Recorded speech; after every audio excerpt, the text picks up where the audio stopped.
Hey there, John McWhorter. Hi, Glenn, on this Sunday afternoon. How are you doing? Yeah, I'm good. Yeah, so... I'm good. We watched... Presidential debate number 1. A debate. So finally one has happened. What do you think? Well, I'm glad we're going to be having these conversations. You and I are going to be talking after each of the presidential and That's right. The vice presidential debate, and I think it's a good tradition that we're inaugurating here. Yeah, this is going to be fun. So high stakes indeed, and you could have the drama, the atmosphere was so charged you could have cut it with a knife. It seemed to me. Yep. And I don't know what the viewership was officially, but scores of millions. And there they were in the same space. I mean, I was taken by, I don't know, the physicality of it all. I mean, the fact that they were these emblems of, these kind of, they're not just symbols, of course, they're real things, but I'm just saying they're standing in for so much. That's Definitely. in conflict in our society. This campaign's been going on for so long, and the intensity of the things that are being flung back and forth, both by the campaigns and by everybody else. Yep, and the drama that happened last week with the bailout and McCain. The financial out. thing, and we could talk about that if we were talking about that. But so I was on the edge of my chair. It was actually I don't know why this was, given all that I've written and said here on Blogging has included about Obama and the color of his skin and what that meant. But that was the first time that I truly felt in my gut a combination of being stunned and being happy. And happy in a way that's kind of primitive, but still just there. That the man debating McCain, the man who is applying to be president, is black. It hit me, seeing the contrast, I think, between him and McCain, who in so many ways is so very, very white. To see that we've gotten to the point. John, I'm very troubled. I think I might be in the company of Shelby Steele here. I'm very troubled with your emphasis on this blackness and whiteness. I mean, can we plumb the depths of that a little bit? Can you really honestly say that as an American, and especially one who isn't white yourself, living in 2008, that just watching the visuals of that when it started, it didn't strike you a little bit that the man who was walking out was not white? It's just the first time. It was stunning.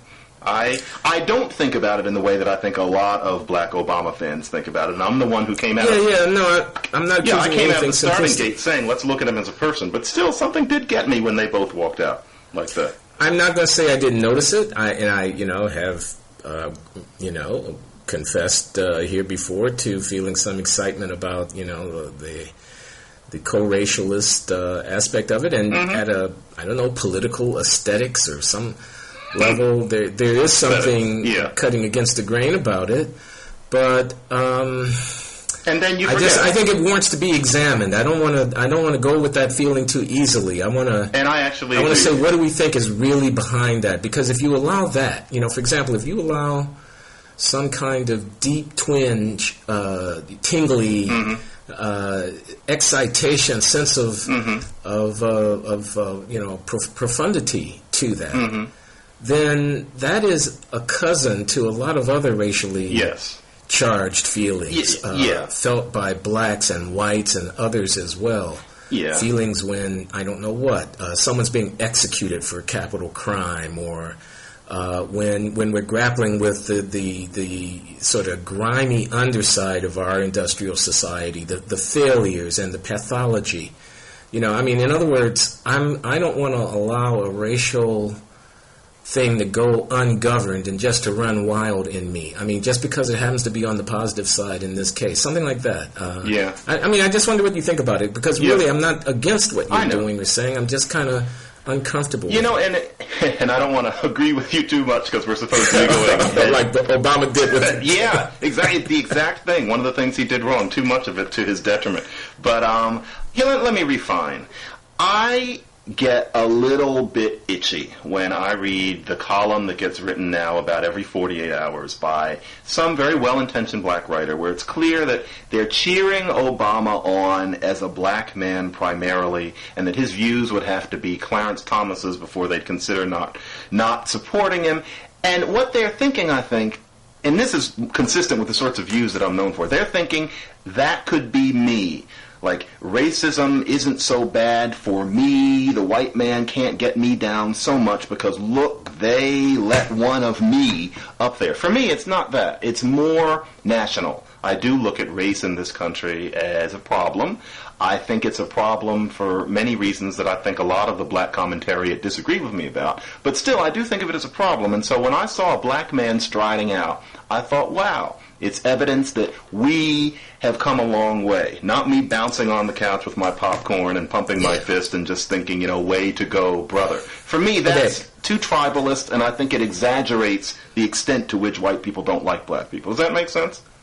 No, well, yes, I understood every word you said, I believe. But no, I don't agree. No, I don't think it's sensible at the end of the day. I mean,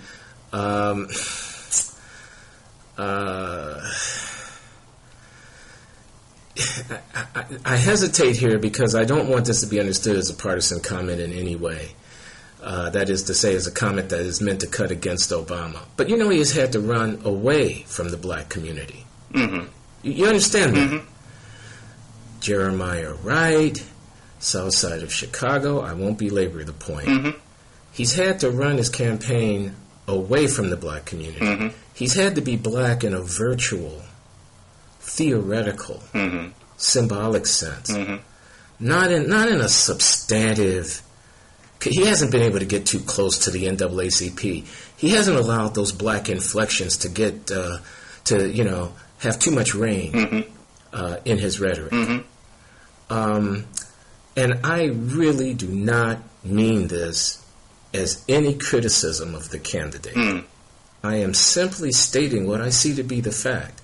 So now, if I cooperate with you in this celebration of the political aesthetic shock value of a dark-skinned person standing opposite the conservative candidate in a national contest, he's our gladiator of the progressive forces in the society fighting over and against well put. The you-know-who's. Right, that's what I mean.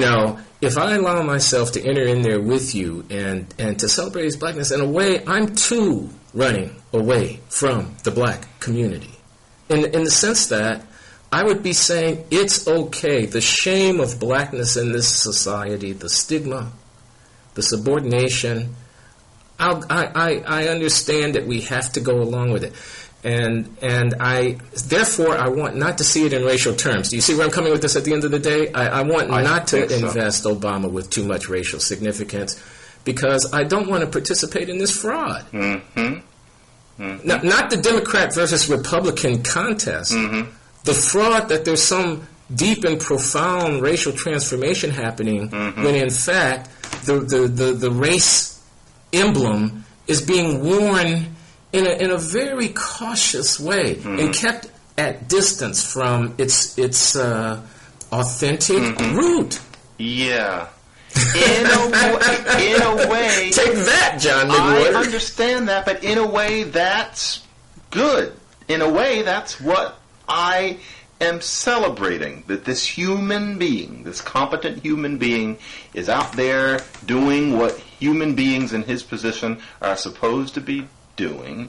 And look at this. He happens to be a black human being, and damn it, he has gotten that far. So take that, tribalist people. I think that's what's inside of me.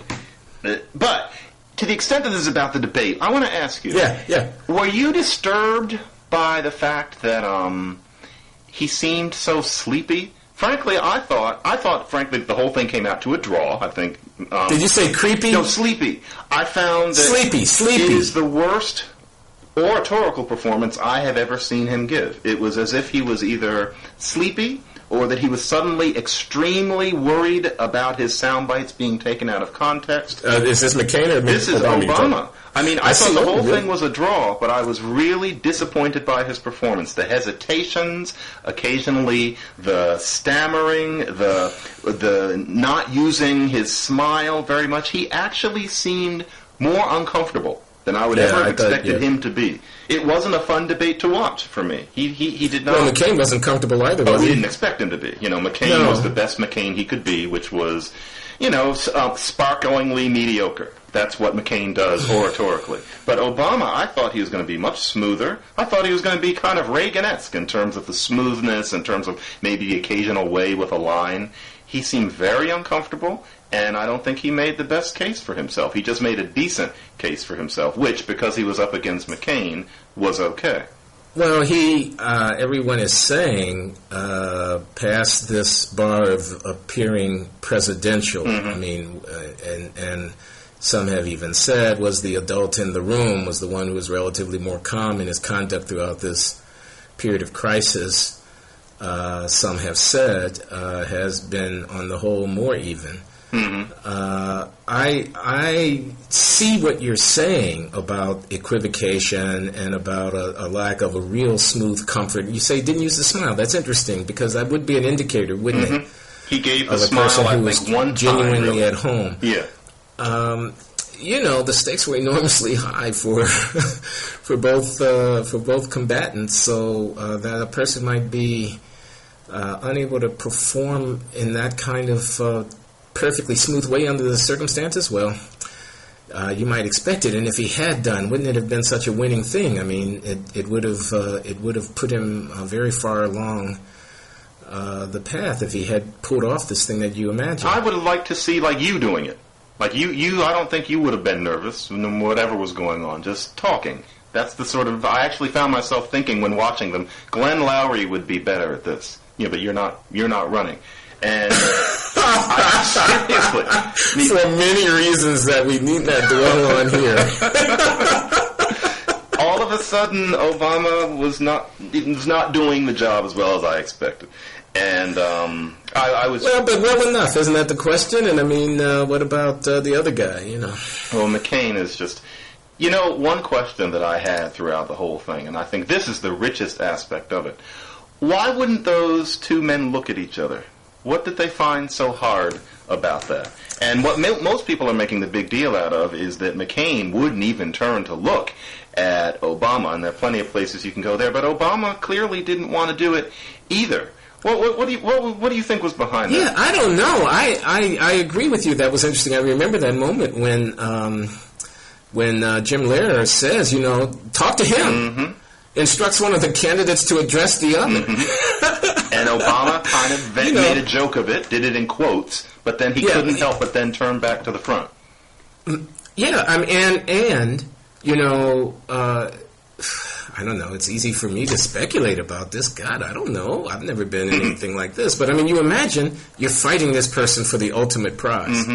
This SOB. That's got to be what you're thinking. Sure. You never say it. But you're thinking. Due respect to my opponent, my erstwhile opponent, but what you're really thinking is that this SOB stands between me and what I've been fighting doing for. Everything I want to do in my life. Exactly. Yeah. And moreover, I got the right idea for the country, and this SOB wants to lead us down a rat hole. Exactly. This has got to be what you're thinking. So now you're confronted with the guy.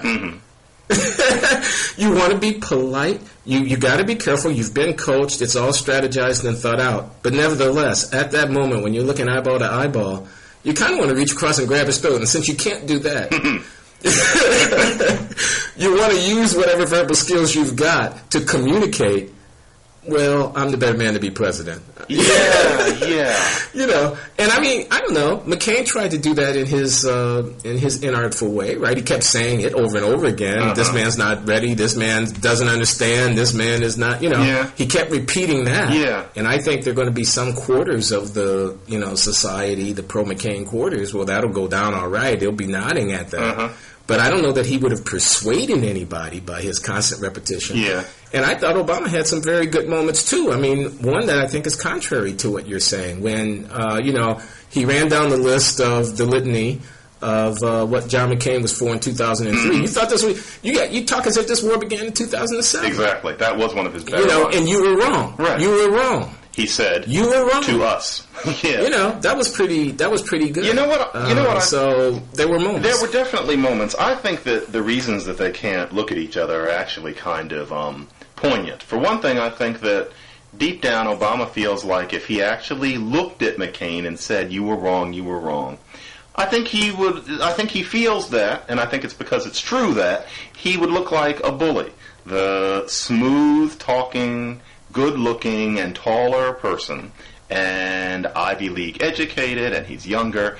And here is this small, white-haired man with disabilities from the war who doesn't speak as well as him, and he would look like it would look like a bully. And with McCain, I think he won't look at Obama because I think he feels that if he did, then he might be tarred as racist. I think that that's what it is. I don't think it's that he has such scorn for him that he won't look at him. I think that he feels like it wouldn't be right for him to turn and dress down a black man. That I'm sure that his handlers have possibly even said that. The man would never even turn around. And I think it would look like that. If he really did dress down Obama, looking him in the eyes, it would look really, really icky to a lot of people, and it would be, distorted by a lot of people. And now we have the internet. You don't think so? Well, no, I don't know. I don't know if that's McCain's motive. I thought you were going to say that he would be afraid of losing his temper if he started looking at him. That he'd be afraid that the contempt would show, which may be close to what you are saying. Maybe, yeah. But I think for both of them, that's a danger. The idea that the contempt would show would be damaging to either one of them. Right. And I think it would be damaging even if McCain were not 72-year-old, shorter in stature, and doesn't have a easy facility of all of his physical functioning and all of his words. Even if that weren't so, I think you would want to avoid holding him in contempt. So too with McCain vis-a-vis Obama, though I suspect that they do feel contempt toward one another. I'm sure McCain must feel that this upstart doesn't know diddly about, that I've been doing this for 35 years, and here's somebody who just came along. And, whoever they represent, he probably puts quotation marks around the name Obama when he thinks it, Obama represents all sets of forces in society and not, someone like John McCain who's, whatever. Right. I don't know. But I would imagine that contempt is something he'd have to guard against showing, and that might be why you'd want to keep a distance. I don't know. Yeah, I don't know. Both of them have personality perception problems in terms of Obama being seen as a little bit haughty by some, and McCain with the temper, etc. Although I think this is a hypothetical thought experiment, and of course I don't know this for sure. I think that if both of the candidates were in their mid-40s, or both of the candidates were in their mid-50s, and just taking the color out of it, I think that they would be more comfortable demonstrating that contempt to an extent by looking at one another, because it would be seen on various levels as a fair fight. I think that Well, let me ask you this, John. I hear you. Let me ask you another. This is a slightly different thing. What difference do you think it would make? I mean, I heard Bill Clinton the other day say that he knew and he liked John McCain. Make of that what you will. I'm sure much has been made. Right. But what I want to say is, what difference do you think it would make if the candidates knew and respected each other than if they did not? I mean, it's certainly possible for someone at the left side of center within the Democratic Party, Teddy Kennedy, to know and respect someone at the right side of center of the Republican Party, Orrin Hatch, and to be friends. Yeah. Now, put the friendship aside. Just the knowing and respecting, just the having been engaged, even if at a distance, even if not always face-to-face, but having been aware of the other person and of the other person's activities, and having been engaged, with over some period of time. Yeah. I think it would make a tremendous difference. I do too. To the quality of their capacity to conduct a constructive and informative familiarity argument about some issues. And also to maybe have a little bit of room for slightly spiky disagreement and then have a genuine embrace at the end, as opposed to what we saw the other night, which was that Obama seems capable of that. If you see the footage of him walking over and shaking hands with McCain, McCain still can barely look at him, doesn't smile very much, and clearly does not want to be touching this man at all. And yeah, but I don't think McCain respects him. I think McCain thinks he's an empty suit. Yeah. I mean, I think McCain thinks this guy's going to be president.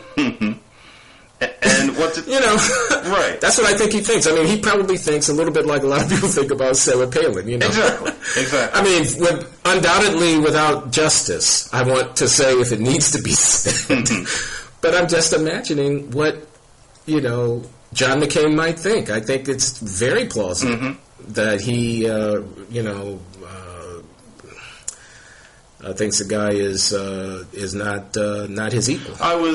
Not his peer. Yeah, I was disappointed to see that so many of the good lines and so much of what was discussed memorably had to do with things like Iran and the threat of nuclear war and things like that, where McCain... Well, it was a foreign policy debate. It was, but the fact is that for reasons that were beyond anybody's control, partly because the bailout had to be discussed, and that's a domestic issue, that there was a certain amount of talk about what sort of budget we would have and what we would spend the money on. And the most disappointing thing for me was that when Obama was trying to talk about what sorts of things he would spend the money on that McCain was making fun of him for wanting to spend money on, he didn't enumerate. I was just waiting for him to say, yes, I do want to spend this kind of money, I do have big plans, and that is so that we can do this, this, and this. He didn't give that list, almost as if it was this almost, Palinesque moment. It's as if he didn't have the list in his head when he certainly does. He didn't seem to realize that he needed to get specific. I hear you. I think this is a recurring problem with Obama. And Peggy Noonan had a piece in the Wall Street Journal last week. Did you see it? I think I did. Which one was it? All by Yourself, or, it was something like that. The theme of the piece was that Barack Obama stands atop the Democratic Party. Yes. The cop. Yes. All alone. Yeah. Which is to say that, given the nature of the campaign, the way that he's come, the insurgency that he, the political insurgency within the Democratic Party, I think that's a correct description that the Obama phenomenon represents, and also the historical happenstance that he is running against the wife of the immediately previously serving Democratic president, and therefore could not credit that administration unduly without indirectly crediting his primary opponent. Because of these things, his connection to the kind of life force of the Democratic Party, shallow roots, going back, was abstract. Yeah, it's formal, tenuous. Didn't have enough meat on the bones. Wasn't formal, clear enough. Right. And her recommendation, it's very late in the campaign for anything like this, was that he give a series of speeches about why I'm a Democrat, where he sort of laid out his whatever. And I don't know if that's a good or a bad idea for a campaign, but I thought the diagnosis had merit in it, and have felt so all the way back to, the primary campaign, in which, the change theme and the anti-Washington and the insurgency led to things like, at one point during the campaign, John Edwards said something like he was criticizing Clinton because she had referred to LBJ as having gotten something done in the 60s, and Edwards called him a Washington politician, and so forth and so on. And I thought that was so problematic for the Democratic Party that they didn't have a 50-year narrative.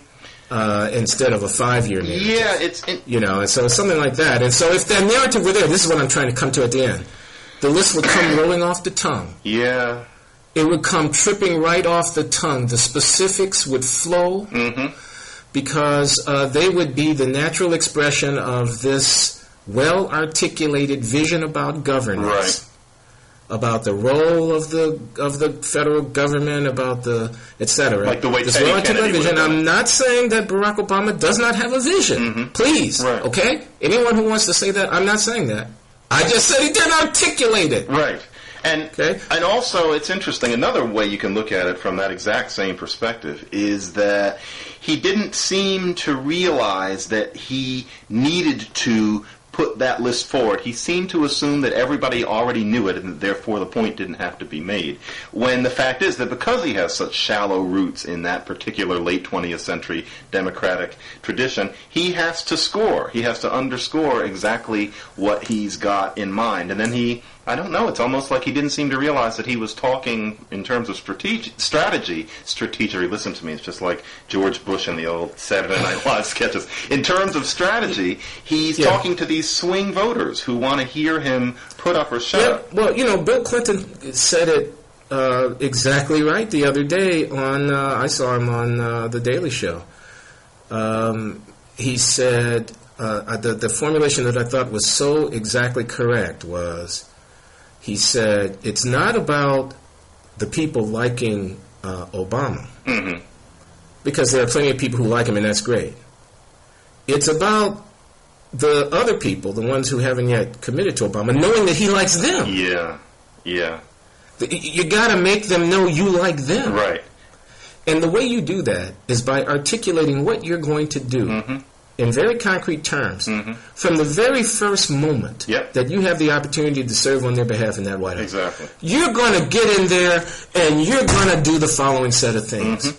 It's got to be said with passion. It needs to be said in very small pieces. I thought you were wise last time we talked when you said that, whatever it was, he needed slogans. Yeah. That sounds so light and insubstantial, but of course the slogans would be standing in for something. I was waiting for them the other night, and he hasn't. You got to be concrete. You got to be specific. You got to talk small ball, punchy, as well as big ball, and and you got to get it. You got to get it across that, man, you're going to get in there and you're going to do the following set of things, and it's going to make a difference for you. And point your finger at him. Pound the podium. That's right. And the other night, we got none of that. None of it. And I'm sure that he's been reading everybody's editorials about this. Somebody must have told him. Somebody, and they filtered to him. Somehow he doesn't. And you talked about how he's got to make those people realize that he likes them. And that brings up one. That's what Bill Clinton. That's not me. This is one other thing. I think a final thing that I want to toss out here on this. Okay, we'll keep it short this time. Mr. McCain, Senator McCain, struck me in that debate as somebody with very little feeling for this common man that I think that we're talking about. I mean, he's somebody I've admired in many ways for a long time, but his issues are the kind of boom, boom, boom issues. And so he cares about campaign finance reform, which is the sort of thing that's certainly important, but he cares about immigration, but you get the feeling that that's only because he's Arizona. If he were a senator from Vermont, I don't think that he cares about immigration because of a natural sense of identification with or compassion for. And then he's very concerned with pork barrel spending and these issues, and all that is very nice. But in terms of Mr. and Mrs. America and how they're feeling, and I detect that just isn't much of an interest of McCain's, whereas it is of Obama's. And I think that it's genuine in that. He talks about Wall Street and Main Street. That was the closest he came to punchy.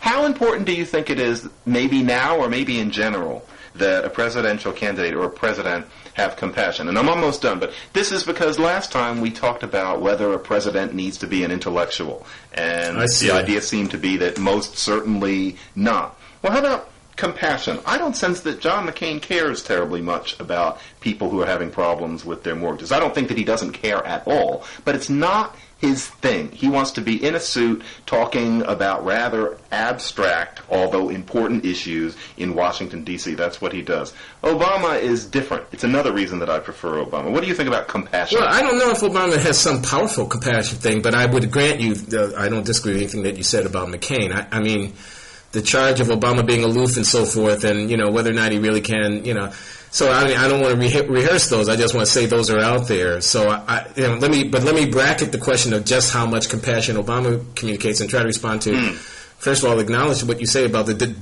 deficit with respect to candidate McCain, and then also to credit your thought that this is important. That in a way, this is what we were just saying, or at least what I was trying to quote Bill Clinton as having said a moment ago. You got to make the people know that you love them. It's not just about them loving you, and as it were, feel their pain. I mean, it's a cliche, but there you are, that you can empathize, that you are in touch. It's a stereotype about McCain that he's out of touch. He just doesn't get it. It's the kind of thing you would say about a Republican who owned 7 houses and 9 cars and whatever it is, and is married to a wealthy woman and so forth. But I'm going to, just at the level of when you see him on TV and when they're talking and whatnot, what comes across and what do you get? I will, I think, have to agree with you 100% that McCain comes across as a professional Washington politician who's been a wheeler and dealer for a long time and who's interested in cutting some more deals to, quote, take the country forward, close quote. Mm-hmm. And Obama, after all, was a community organizer not that long ago. Yeah. Did just finish paying off his student loans, as a matter of fact. Yeah. Probably sees the world in a very different way. More from the bottom up is what I'm saying. And as I say this, I smile because I know my wife would be pleased to hear me saying it. She's been working on my insufficient Obama enthusiasm syndrome. Yeah, I can imagine. My wife and I had a much quieter Hillary Obama problem months ago, but that, we got past it. But the marriage survived it. We are still going strong. But, yeah, I know. Actually, though, who do you think came out best in the debate, or do you think it was a draw? I think it was a draw. Saying it was a draw.